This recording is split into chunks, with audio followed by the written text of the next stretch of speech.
I'm a musician, although on my passport it says tree surgeon, but that's just so I don't get the rubber glove when I go through customs.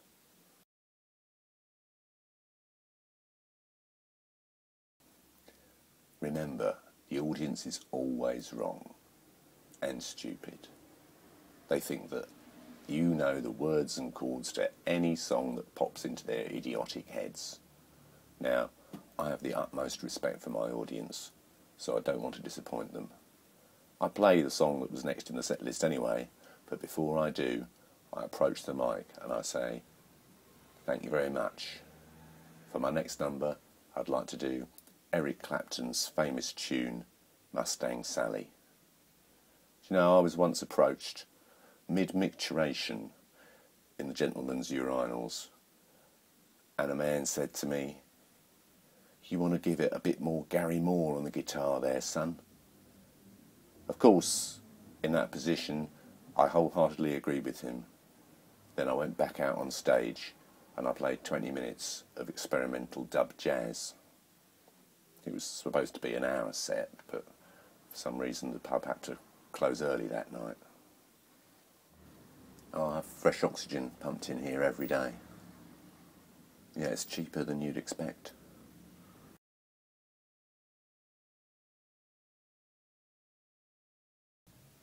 Never give up. I'm sorry to be so passionate about it, but as a musician, you need a psychotic level of persistence. Just look at C6 Steve. At the age of 98, he suddenly becomes famous for no reason whatsoever.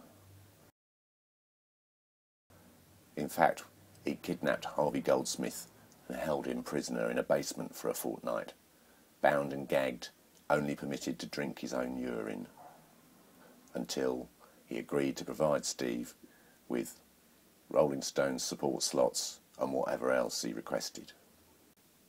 Of course, Steve, being a wise old cormorant, made sure he had Harvey sign a legal contract before he let him go, specifying that Harvey had requested these services under some sort of BDSM slave contract. Therefore, Steve's case was watertight, which is more than you can say for Harvey.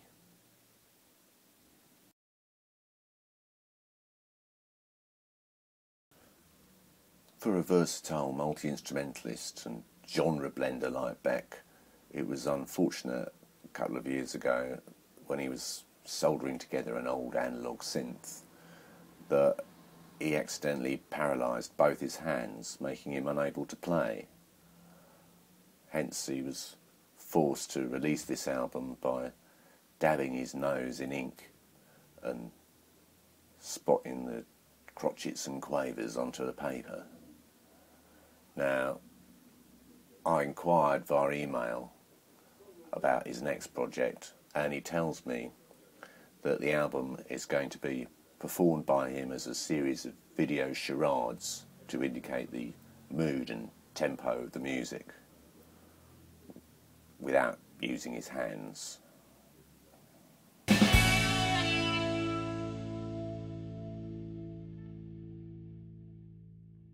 Yeah, what I like about these is that you can touch them.